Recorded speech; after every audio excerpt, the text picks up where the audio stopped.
Olá, estamos começando mais um bate-papo e hoje recebo a psicóloga a doutora Mayra Volley.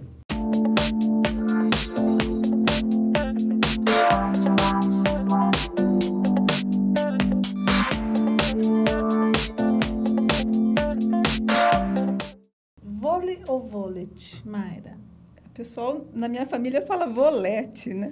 Mas muito bem-vinda. Eu não vou falar que ela é minha psicóloga, porque ela é minha amiga e super recomendo a Mayra. Mayra, muito obrigada. Mayra, vamos começar a falar, né, do que não tem como a gente não falar a pandemia. De que forma a pandemia afetou o atendimento psicológico à população? E o que mudou?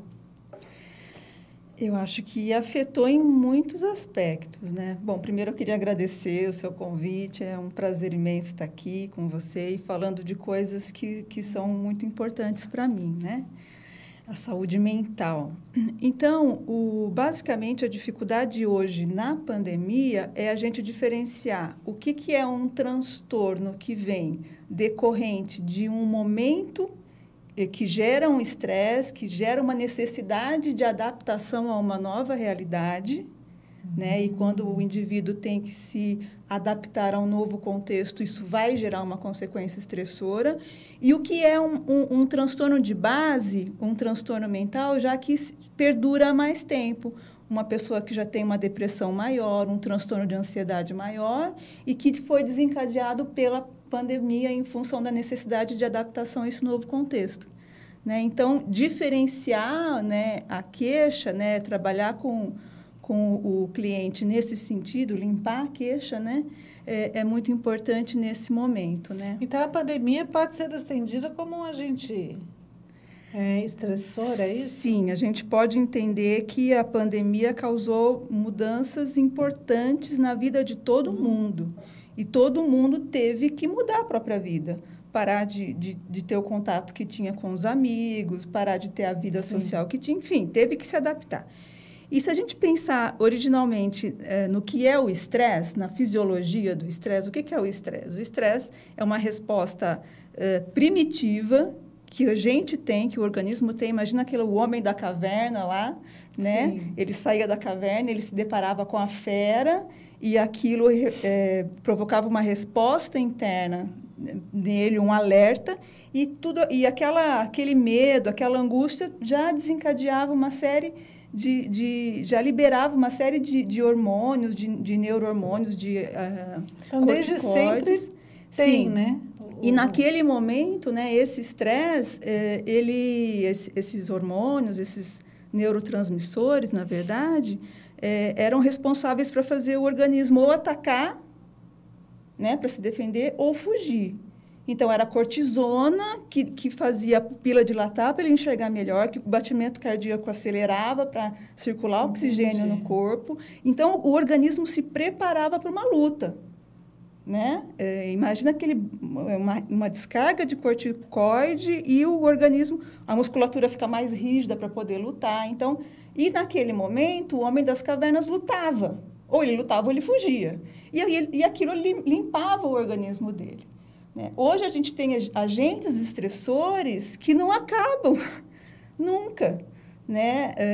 São necessidades adaptativas constantes e a gente tendo que, muitas vezes, atingir padrões que a gente não consegue atingir, exigências sociais, e agora mais uma exigência que é lidar com esse medo da pandemia e tudo mais. E falando nisso, porque, infelizmente, a gente tem um tempo curto, né? Mas, assim, como ajudar uma pessoa em ataque de pânico, né? Isolamento por conta da pandemia. Como a gente pode ajudar? Então, você imagina que o transtorno de ansiedade, a ansiedade acaba sendo também uma consequência dessa descarga de neurotransmissores, desse Sim. medo, né? Então, a ansiedade...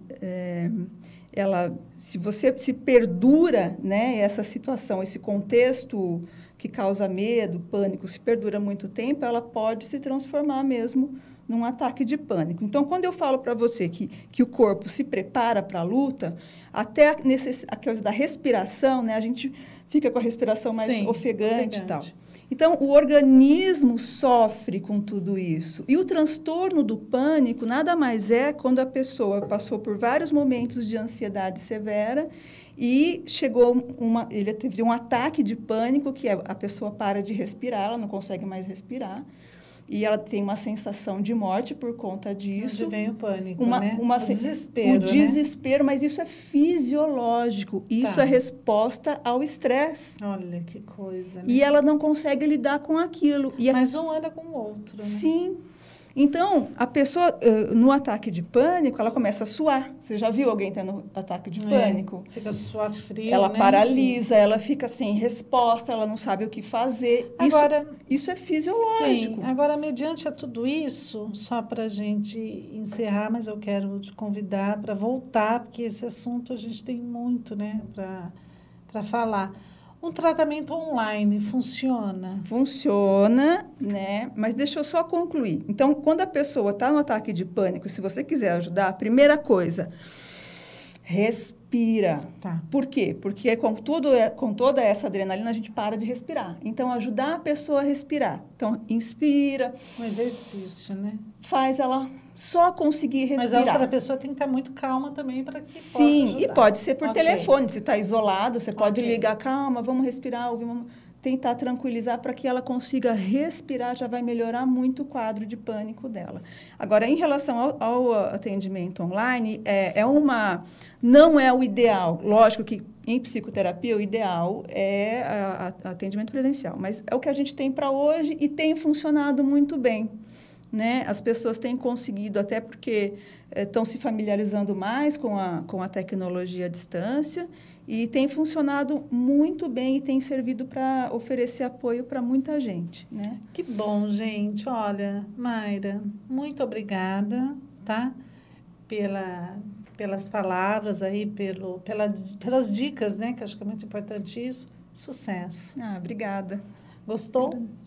Aguardo você no nosso próximo bate-papo.